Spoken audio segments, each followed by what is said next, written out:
ಚೇತನ ಕಾರ್ಯಕ್ರಮದಲ್ಲಿ 5ನೇ ಮಹಾಸಾಗರ ಸೋಮವಾರದಿಂದ ಇಲ್ಲಿವರೆಗೂ ಕೂಡ ನಾವು ನಮ್ಮ ಭೂಮಂಡಲದಲ್ಲಿ ಭೂಮಿಯಲ್ಲಿ ಇರ್ತಕ್ಕಂತಹ ಸಾಗರಗಳ ಪರಿಚಯವನ್ನು ಮಾಡ್ಕೊಂಡಿದ್ದೀವಿ.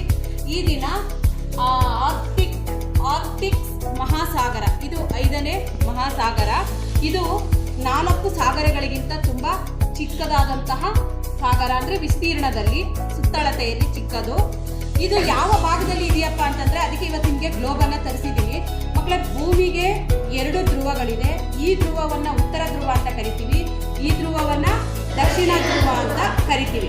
ನಮ್ಮ ಭೂಮಿಯಾಕಾರದಲ್ಲಿ ಇದೆ, ಅಂದರೆ ಗೋಳಾಕಾರದಲ್ಲಿ ಇದೆ.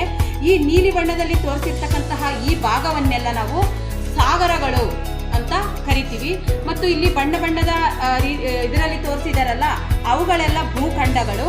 7 ಖಂಡಗಳಲ್ಲಿ ಇರ್ತಕ್ಕಂತಹ ಭೂಪ್ರದೇಶಗಳು ಅಂತ ನಾವು ತಿಳ್ಕೋಬಹುದು. ಇವತ್ತು ನಾವು ತಿಳ್ಕೋಬೇಕಾಗಿರತಕ್ಕಂತಹ ಒಂದು ಸಮುದ್ರ ಆರ್ಕ್ಟಿಕ್ ಸಮುದ್ರದಲ್ಲಿ, ಈ ಉತ್ತರ ಧ್ರುವದಲ್ಲಿ ಬರ್ತಕ್ಕಂತಹ ಸಮುದ್ರ.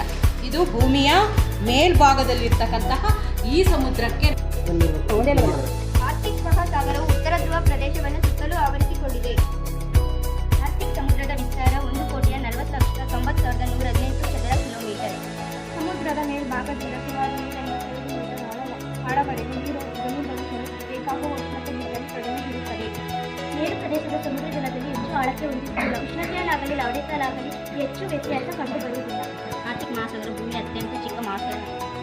ಅತ್ಯಂತ ಶೀತ ಪ್ರದೇಶ ಆದ್ದರಿಂದ ಇಲ್ಲಿ ನೀರಿನ ಸಾಂದ್ರತೆ ಉತ್ತರ ಮೇರು ಸುತ್ತಲಿನ ಸುಮಾರು 700ವರೆಗಿನ ಜಲಭಾಗ. ಇಲ್ಲಿ ಆರ್ಕ್ಟಿಕ್ ಮಹಾಸಾಗರ ಬರೋದೇ ಅಲ್ಲಿ ಅಡುಗೆಗೆ ಅವನು ದಾರಿ ತೋರಿಸಿದ್ದಾನೆ. ಯಾರಿದು? ಶ್ರೇಯಸ್ ಅಲ್ವಾ, ನಾವಿಕ ಹೋಗ್ತಿದ್ದಾನೆ ಅವನಲ್ಲಿಗೆ. Second Manvith Gowda, Bhojaraj second. ಎತ್ಕೊಪ್ಪ, ಏನೋ ಓದು. ಯುರೋಪ್ ಆರ್ಕ್ಟಿಕ್ ಸಮುದ್ರದ ಒಂದು ಪಕ್ಕದಲ್ಲಿ ಇರ್ತಕ್ಕಂತಹ ಒಂದು ಖಂಡ ಯುರೋಪ್ ಖಂಡ. ಅವನಿಗೆ ಯುರೋಪ್ ಖಂಡಕ್ಕೆ ಹೋಗೋದಕ್ಕೆ ದಾರಿ ತೋರಿಸೋಣ. ಓಕೆ. ನಂಬರ್ 3 ಮನ್ವಿತ್ ಗೌಡ, ನೀನು ಎಲ್ಲಿ ಹೋಯ್ತೀಯಪ್ಪ? ನೋಡಿ, ಎಲ್ಲಿ ಹೋಯ್ತೀಯ? ಯಾವ ಊರಿಗೆ ಹೋಯ್ತೀಯಾ? ಗ್ರೀನ್ಲ್ಯಾಂಡ್ ಹೋಯ್ತೀಯಾ? ಓಕೆ. ಅವನ ಹಡಗು ಎಲ್ಲಿಗೆ ಹೋಗ್ತಾ ಇದೆ? ಗ್ರೀನ್ಲ್ಯಾಂಡ್ ಶಿಪ್ಪಲ್ಲಿ ಹೋಗ್ತಾ ಇದ್ದಾನೆ ಮನ್ವಿತ್ ಗೌಡ ಗ್ರೀನ್ಲ್ಯಾಂಡ್ಗೆ, ಅಲ್ವಾ?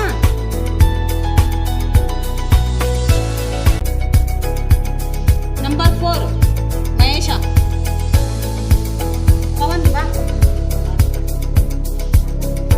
ನಂಬರ್ 4 ಎಲ್ಲೈತ್ಯಾ? ಎಲ್ಲೈತ್ಯಾ?